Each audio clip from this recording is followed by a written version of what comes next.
বুঝলু তো কেলটু, জীবনটা মাটির হাসিলে লাগানো হয়ে গেছে। একটা বাস ফুরোতে না ফুরোতে আর একটা বাস রেডি। ও জরুরি তলব দেছে, হ্যাপি নিউ ইয়ার উপলক্ষে বলে তার জন্য শাড়ি কিনে নিয়ে যাওয়া লাগবি, না হলে ঘরে তো পেট দিবার লয়।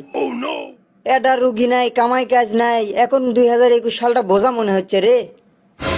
ডাক্তার বেন আমাক কি চিকিৎসা দিল, টাকা পয়সা সবগুলো বেন মেরেই খেলো। টেনশনে টেনশনে তো আমার মাথার চুল সব পাকেই গেল। যাই ডাক্তারের কাছে একবার যায় কই আমার যান কালো চুল হয়, সিংকে কোনো ওষুধ লিয়ে আসি।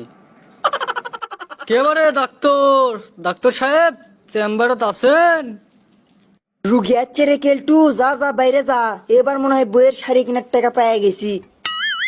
স্যার এটা কথা কমু। এ হে, তোর একটা কথা কতে কতে ওইদিকে আমার রুগীটা চলে যাক আর বউ আমার ঘর তুটপত দিবার লাহেনি, তুই কি সেটা চাস? যা এখন যা, তাড়াতাড়ি যা, রুগীটাকে ভেতরে পেটে দে। স্যার রুগীগুলোর থেকে ভিজিটের টাকা আনা বেশি করে নেওয়া যায় না? আজকে অফিসত আসার আগে বউ ধরে আমাকে পিটিছে হ্যাপি নিউ ইয়ার উপলক্ষে 3 পিস কিনে দিবের পাইনি দেখে। তোর এই কচি বয়সে মাথা মেরে বিয়ে করবে কছিল কেরা হে? যা, কোনো ব্যবস্থা করা যায় নাকি দেখি, রুগীটা পেটে দে। এ ডাক্তার ভাই, সেদিন যে 300 টাকা ভিজিট লে আমার অসুখের চিকিৎসা করলেন, কুটি আমার অসুখ তো এখনো ভালো হচ্ছে না, দেন 300 টাকা ফেরত দেন। যে আনা ভাবলাম যে রুগী গুরুক থেকে ভিজিটের টাকা নিয়ে বউক শাড়ি কিনে দেবো, সেটা মনে হয় আর হলো না। এই তো টাকা ঘুরে যাচ্ছে। এ ভাই ঠান্ডা হন, আপনি চিন্তার কোনো কারণ নাই, অসুখ ভালো হবেই। চেয়ারত বসেন বসেন। চিন্তার কোনো কারণ নাই করছেন ডাক্তার সাহেব, টেনশনে টেনশনে তো আমার মাথার সব চুল পেকে গেল। আরে ভাই, ডাক্তারক তো সব খুলে মেলে কওয়া লাগবি। তা কিসের জন্য আপনার মাথার চুল ব্যামাক পেকে যাচ্ছে?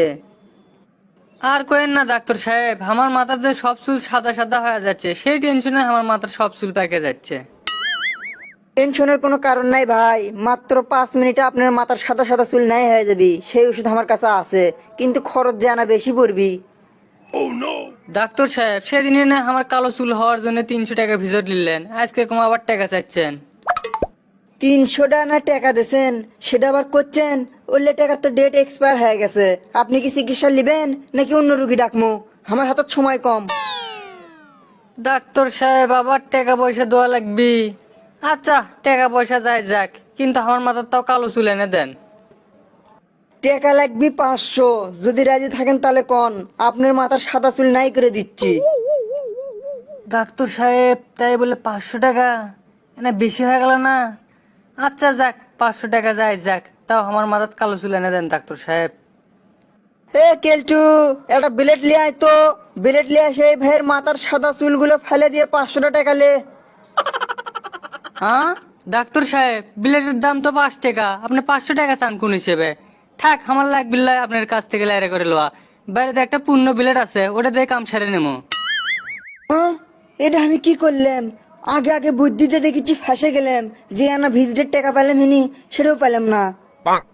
কেলটু রে, তো কতদিন করছি হাতের কাছে থাক রে, আজকে মনে হয় বইয়ের পিটন খায় আমাদের বাড়ি ছাড়া হওয়া লাগবি রে। ডাক্তার সাহেব এটা রুগী গেছে তাতে কি হচ্ছে, আর একটা রুগী আসছে।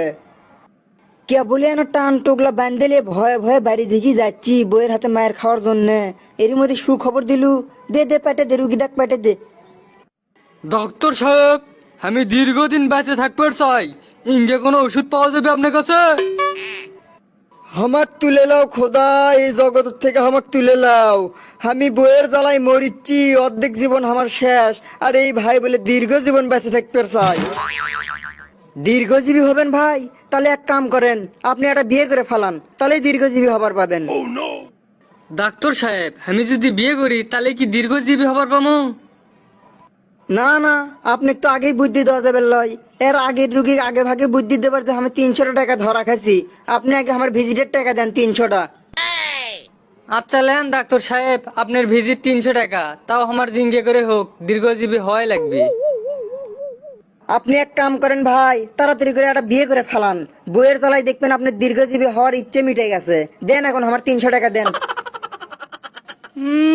ডাক্তার সাহেব শখ কত বড়, বিয়ে কর্ম আমি আপনি কৃষক টাকা পয়সা দেবো? পরামর্শ দেওয়ার জন্য ধন্যবাদ, থাকেন টাকা পয়সা দেবার পাম না।